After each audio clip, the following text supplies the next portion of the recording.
হনুমানজিকে ভূত প্রেত পিশাচরা ভয় পায় কেন জানেন? হনুমানজির নাম শুনলেই কেন ভূত প্রেত বা অশুভ শক্তিরা ভয় পায়? হিন্দু ধর্মে এই বিশ্বাস বহু শতাব্দী ধরে প্রচলিত। শুধু ধর্মীয় দিক থেকেই নয়, আধ্যাত্মিক ভাবেও হনুমানজিকে শক্তি, সাহস ও সুরক্ষার প্রতীক হিসাবে মানা হয়। আজও অনেক মানুষ ভয়, দুঃস্বপ্ন বা নেতিবাচক পরিবেশ থেকে মুক্তি পাওয়ার জন্য হনুমান চালিসা পাঠ করেন এবং বজরংবলীর নাম স্মরণ করেন। পুরাণ অনুযায়ী হনুমানজি হলেন ভগবান শিবের রুদ্রাবতার। ভগবান শিব ভূতনাথ নামেও পরিচিত, অর্থাৎ তিনি ভূত, প্রেত ও অশুভ আত্মাদের অধিপতি।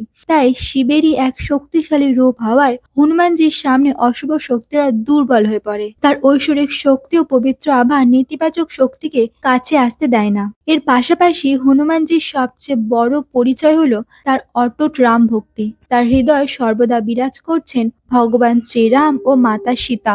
হিন্দু বিশ্বাস অনুযায়ী রাম নাম অত্যন্ত পবিত্র এবং শক্তিশালী। তাই যেখানে রাম নাম থাকে সেখানে কোনো অশুভ শক্তি থাকতে পারে না।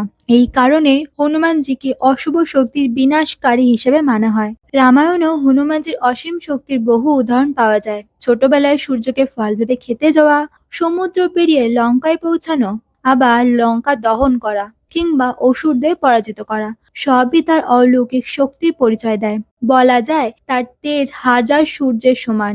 সেই ঐশ্বরিক আলো ও শক্তির সামনে অন্ধকার বা নেতিবাচক শক্তি টিকে থাকতে পারে না। হনুমান চালিসায় বলা হয়েছে, ভূত পিচাস নিকটে নিয়ে আবে, মহাবীর জব নাম শোনাবে। অর্থাৎ মহাবীর হনুমানজির নাম শুনলে ভূত পিশাচ কাছেও আসতে পারে না।